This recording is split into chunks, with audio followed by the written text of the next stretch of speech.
to really celebrate, and the full celebration is going to be in 2 weeks. He graduates in 2 weeks, actually 13 days. And Nathan made sure he's not in the room when I said that. Me, I was like excited. I'm going to walk through that stage. I think Nate's a little worried, but we got to celebrate him. We've had Mother's Day, and so finally get the opportunity to be back and to see one another and to praise God together. And so we're going to pick back up where we were. We had gotten done with parables that Jesus had talked about, which they were very much connected not only with the truths that he wanted to express from the kingdom, but also the rejection. People that rejected him, yeah, they may be there, but they will answer for it. Their answer from God will be, okay, you will not be in the kingdom. The kingdom's going to grow, but not everyone that looks like they're in the kingdom has actually been born into the kingdom. But he spent a whole day of teaching and healing prior to that. And so we get to the latter part of the day, which I think is highly eventful.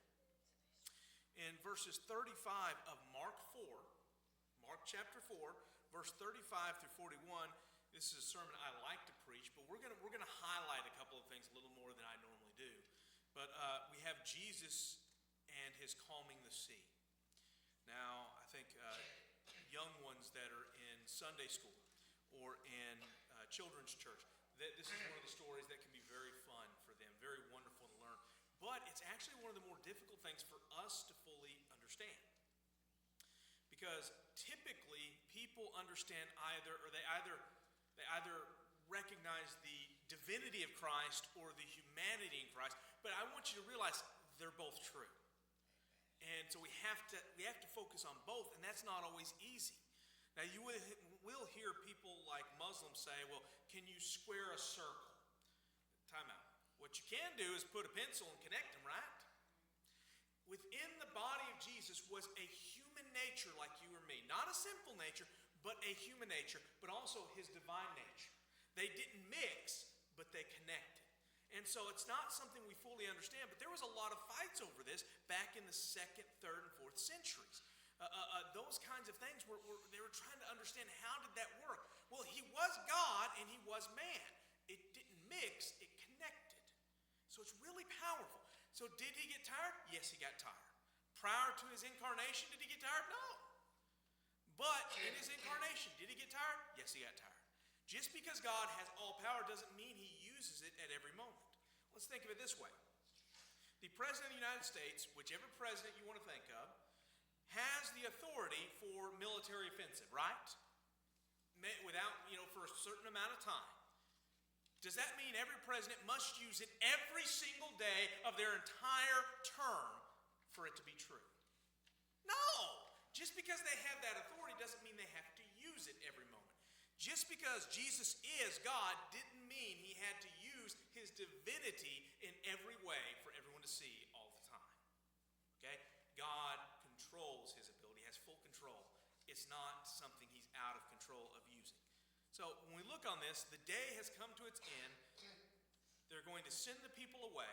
They're going to go across to the other side. So verse 35, on the same day, when evening had come, he said to them, referring to his disciples, let us cross over to the other side. So they're on the Sea of Galilee. And based off of the evidence we've looked at, he's been in a small boat, probably a fishing boat, out on the sea. If you remember, that helps carry his sound waves as he taught. Now, we do know that, and I've talked about this in one of our previous afternoon services, that some speakers really could just speak loud. George Whitefield was known for that. If you remember talking about in the Great Awakening, Benjamin Franklin heard the reports of George Whitefield that he could speak so loud that people could hear from a mile away, and he concluded it was overblown, and he was going to prove it. And so he actually went to one of the services, and he listened, and he literally marked off and walked all the way to a mile away. Not only could he hear him, he realized he could be heard a little further. Okay? But that doesn't mean that a very, very well spoken speaker couldn't also use their environment to their best Jesus used that. But also being in a small boat gave him the ability to keep space. Do you know a lot of people when they're around someone that they look up to, or maybe that they adore, or maybe a celebrity, they kind of lose their minds? All right? I'm a bit of a sports fan. I'm not as bad as I used to be, but you'd see some of these videos of people just not only falling over, they rush the sports figure, and you have all of the guards right there trying to calm down, stay back. Well, we do know in one instance of Jesus' healing ministry where there was a woman with a flow of blood for many years, and Jesus and his disciples are going with a leader, Jairus, and to go heal his daughter. Along the way, people are pushing against him. Everybody's one time, and she just touches the hem of his robe. And Jesus says, someone has touched me. And the disciples think, well, of course someone's touched you. Everybody's touched you. But it shows they didn't know who it was. And Jesus gave her the opportunity, and she did come forward. And it was an opportunity to demonstrate not only his authority and his power, but also his compassion. But he had people that would surround him. When in the instance where Jesus healed the paralytic that was brought through the roof. Why was that the case? Because the house that he was in was so surrounded and engulfed by crowds.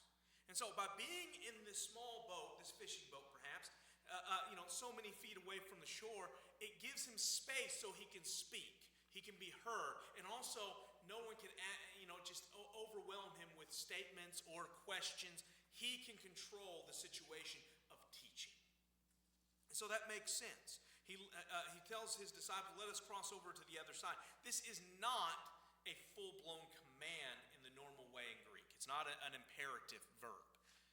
But it is not a request. It's a directive. You ever heard someone give a directive that, you need to do it, but it's not a full-blown command? It's kind of like that. He gives them a directive. Let us go over to the other side. There is authority behind it. They have the ability to just say no, which would not be the right decision, but they have that ability. But they comply. They do as they should. Now, when they had left the multitude, they took him along in the boat as he was. He was already in this boat, and they dispersed the crowds, and other little boats were also with him. What does this entail? It could be that they may have taken a couple boats, but most likely not. Can you imagine other fishermen or other people that had boats in the area? Would they not want to get close? I would. I'd do that. There's a video years ago of the well-known celebrity and great basketball player Michael Jordan, and he's in a Corvette. And a little kid, they were stopped at a stoplight, and a little kid had jumped out and given him a piece of paper asking if he had signed the paper. And the kid's doing this because people are starting to honk. And so he finishes the autograph, gives it to him, and then just goes off. Well, being in a vehicle next to him, the kid, probably at the behest of his parents, took the opportunity. You can't blame some of these people for doing this, but when everyone's dispersed, so are the little boats. But here we get to the situation. They're crossing to the other side. Why would they do that? You could say it's faster to sail to the other side, but not necessarily. Depending on the weather, it might not work that way. You could actually, in some instances, depending on the way the wind might go, you could actually walk to the other side faster. But here's what people don't often realize. They had toll taxes for entering in certain city limits. Aha! So by doing this, they don't necessarily have to pay that same tax. But here's the big thing. It gives Jesus a rest. Some people, family, friends, or those around, can continue to weigh on someone with their needs or their worries. And it's not that Jesus didn't care. It's that even in his human form, being in his human form, he too had limits physically. All right? His human portion had limits. And so he needed a rest. But also, do you not think his disciples needed a rest too? Because they didn't just help out with everything going on. They waited on him hand and foot. Even if that wasn't a focus on him, to them, they had to always be on call. So he knows they're tired too. There needs to be a break. And even though you can say, well, can you really sleep on the seat? Jesus did. But even if it's just going through there's a relaxing of not having all the crowds pressing, all the ministry pressing at that moment. I have a family member who loves to fish, and there's a country song, and I guess it's a little bit old now, but I think it's Brad Paisley. I think it's called "I'm Gonna Miss Her," and apparently in the song, his wife or I'm supposing wife basically gave him an ultimatum: it's me or fishing. And the next thing it says is, "I'm gonna miss her when I get home."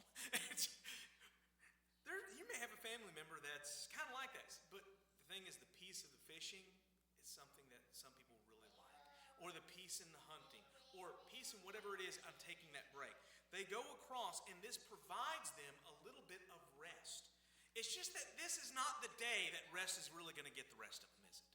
Because there's a windstorm that comes upon them. A great windstorm arose, and the Greek word speaks of something similar to a hurricane. Now, being this large, today it's 7 miles by 4 miles. At that time, it was probably closer to 8 or 9 miles by 5 miles.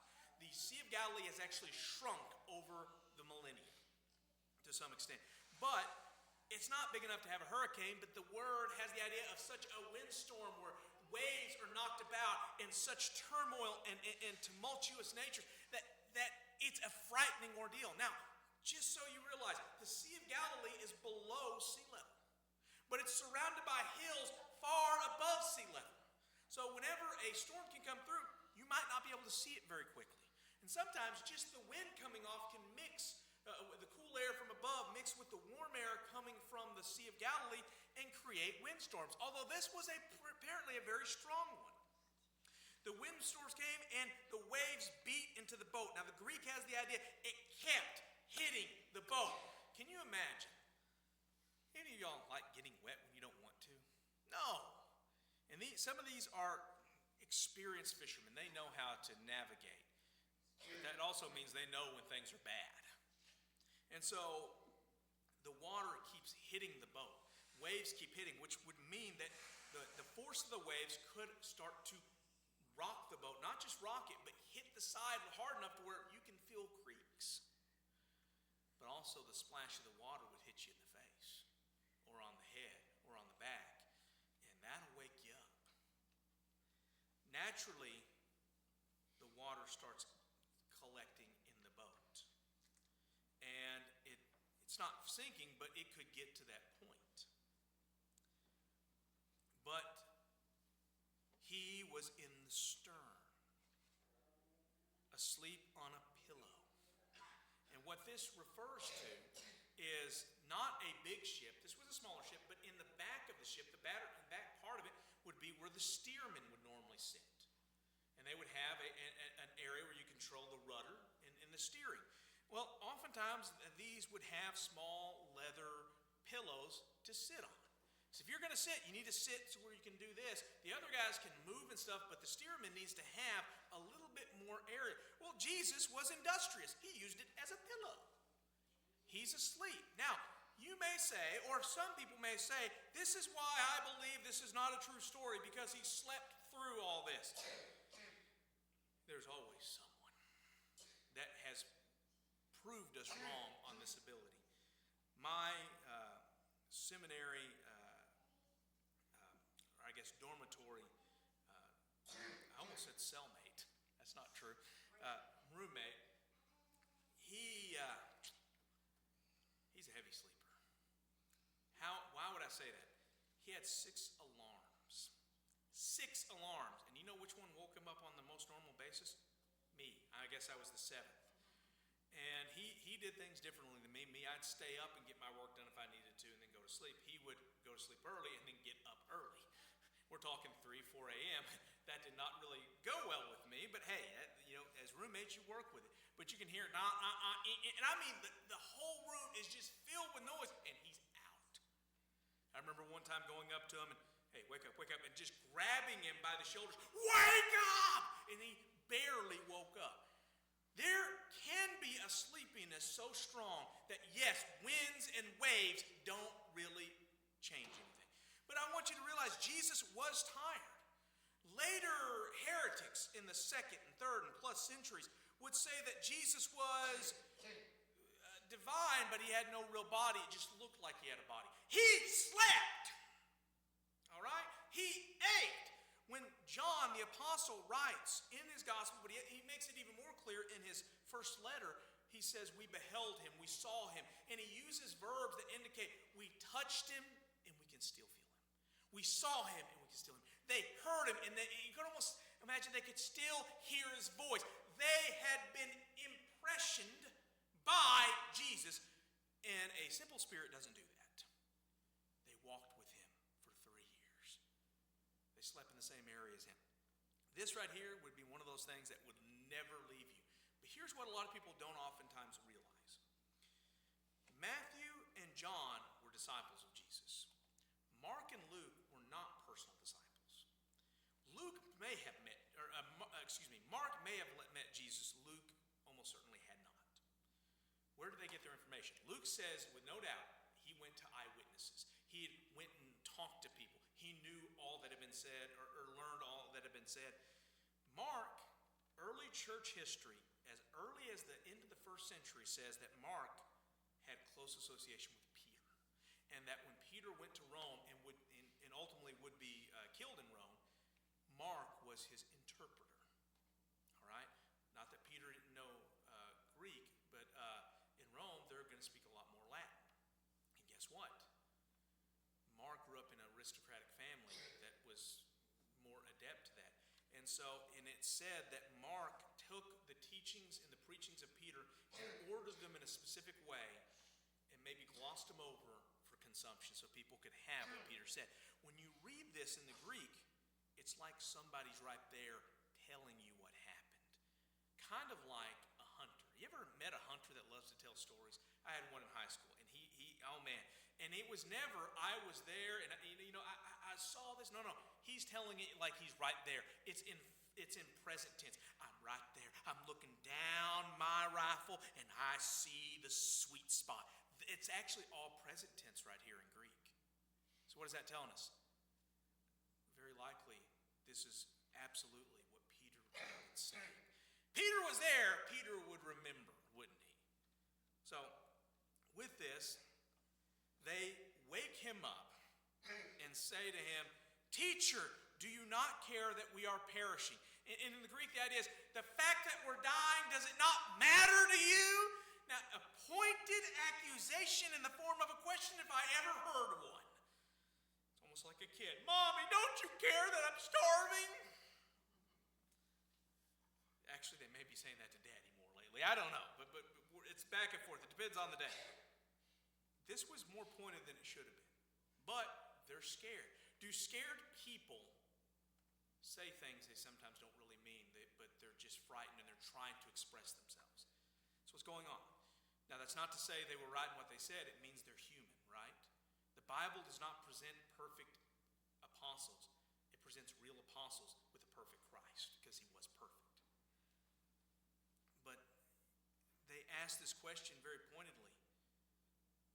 Then he arose, he got up, and he rebukes the wind and said to the sea, "Peace, be still." 2 commands. One of them a little more active, the other one's more passive. Peace, and be stopped. Now you could put it this way: silence, and stop. Be stopped, or stop working. Now, some have said, well, maybe Jesus picked the right time. He knew there was going to be a lull in the storm.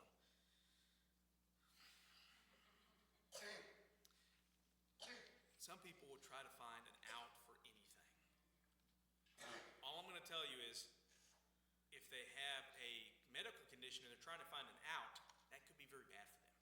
So look at the evidence and look what the evidence says. The idea is, it says straightforward, the wind ceased and there was a great calm. The idea is immediate. Like the waves immediately stopped. They didn't slowly drop it, they stopped. Now let me tell you about that. That's a miracle all day long. That's not setting it perfectly. Oh, they got the right time. There's no motioning down. It stopped. That's authority over the winds and the waves. And what we see here more than anything else, there's things we can talk about. Jesus cares about them. He does care. As Jesus is going to tell them, where's their faith at? It's kind of pointed in response. But if they believed in Messiah and they had read the scriptures, then they would know that God would take care of his Messiah. Now, also we would understand that Messiah would, Ava, maybe you need to go sit over there. Okay? But maybe they would also understand Messiah would die for them. But until his hour, he's going to be saved. There's multiple times people try to kill him. Doesn't happen.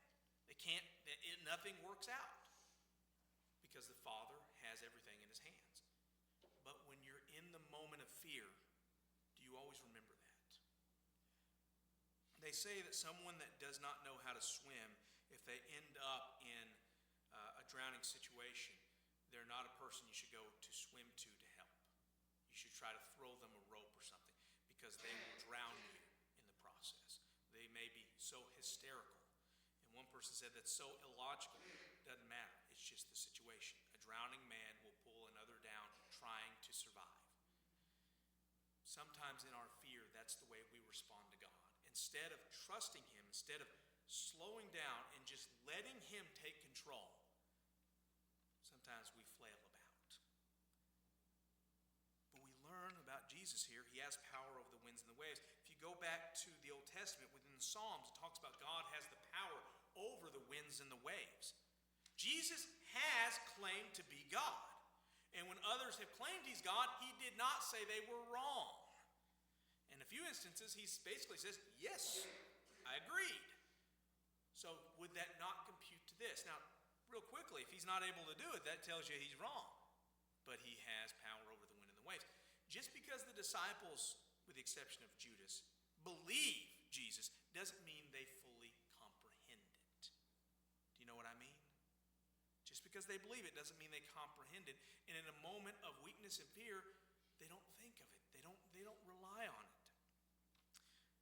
He said, verse 40, but he said to them, why are you so fearful? And the word is terrified, is the idea of the Greek word. Why are you terrified? It actually comes from the Greek word that we get our English phobia from, phobos. And it had a positive and a negative connotation. The positive connotation was more like reverence. The negative connotation was fear and terrified. Thus why we like to use it for things like arachnophobia. If you got a fear of long words, there's a word, I just don't remember it because it's too long, which is ironic, by the way. I don't know why they did it that way.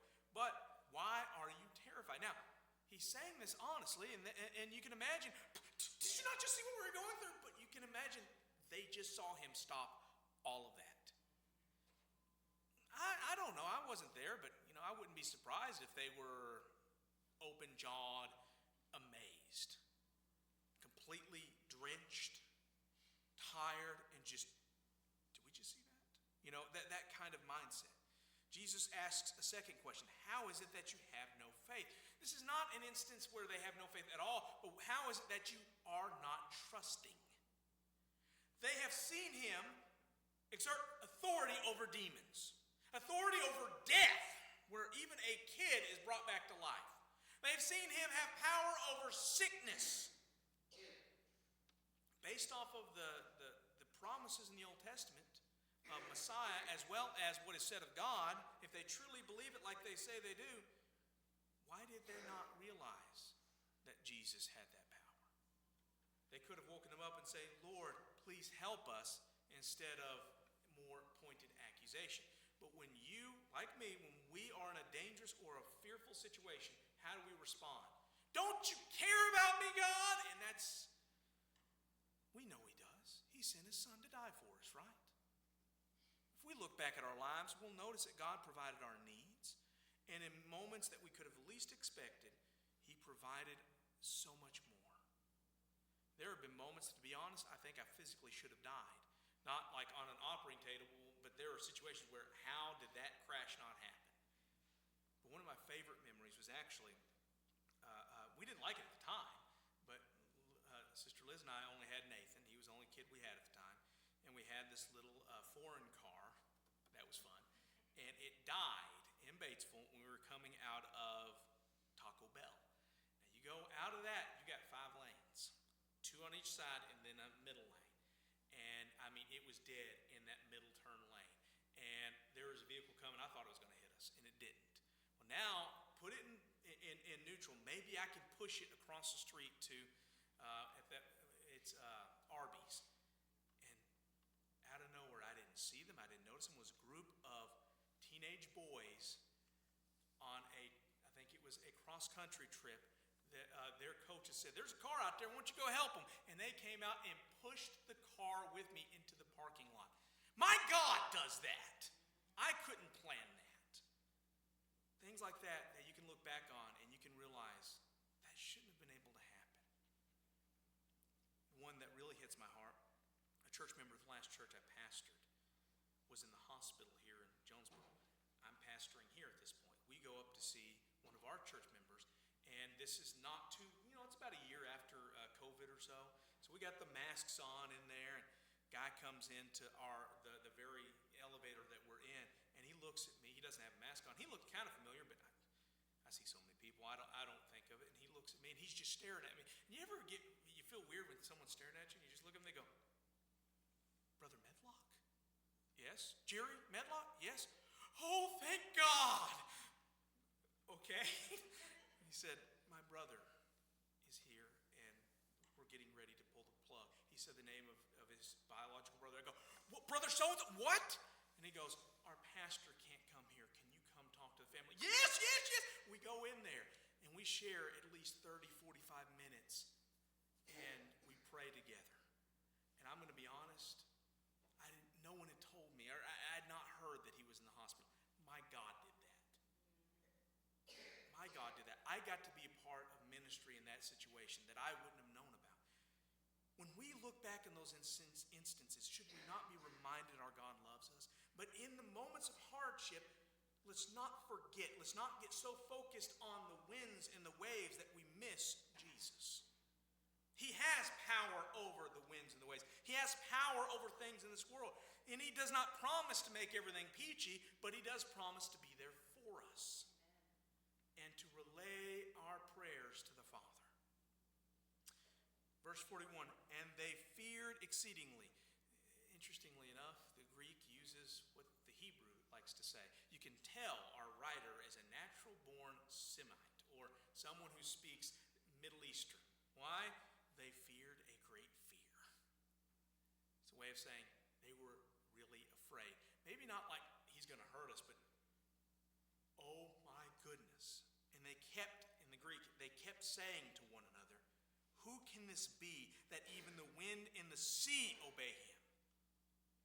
They had heard him, they had trusted him. In fact, if you'll remember, Nathanael had declared he must be God when he first met him, and he says to Nathanael, I knew you, I saw you when you were under the tree. Which means there's a story there that we are not privy to. We can only imagine. But to witness God's power in the person of Jesus, I don't doubt was probably more than they could have ever hoped for. But guess what? They're going to see him after he's raised from the dead. They're going to see greater things. But how often are we like them, that when God reaches down in some way to hold us, to help us, that we are amazed? And that's fair. Let's look to God. Let's be willing to admit we don't always understand. But let's look and search the scriptures and recognize that he has authority. Even when we are not thinking about it, he has authority and power, and he has a plan, and we should trust him. Now with that, I do want to add one last thing. Judas is with them. Judas is just as amazed that they are, but Judas doesn't believe. Now, have you ever heard someone say, if I saw what Peter and John and James saw, I would have believed? They thought Judas was among their best, and he didn't trust in Jesus, even though he saw and witnessed all these miracles. By the way, miracles that would not help the devil in any way, and he still did not put his faith in Jesus. Seeing is not believing. It can be verifying, but faith is based off of all the evidence, including the promises, and Judas should have known. Amen. But that goes to show that when anyone says, if I'd have been there, no, you're as human as they were. Please stop. Remember, the Israelites saw God take out the number one superpower of their day, and they still didn't trust him like they should have in every way. Now, you can put saving faith in God and not trust Him every day. We do that, don't we? But we got to grow from that. We got to learn how to not be that way. And I've not got it perfected. So you're talking to someone who's telling you what the Scripture says, not what I can personally say I do all the time. I have too many moments where I'm afraid. But the best moments of those is when I just get on my knees or I just bow my head and I just leave it to Him because I can't fix the situation. I don't control the situation. But I know who does. And in those moments, blind trust is not what I'm exhibiting. It is real trust. Why does a kid believe their parent will catch them? Because they've always caught them before. And so they're trusting honestly. Let's honestly trust God. So all that teaching, all that time, we come to, would you not say this was like a major end to the day? And we don't know what every day was like for them, but I bet this was one that was very memorable.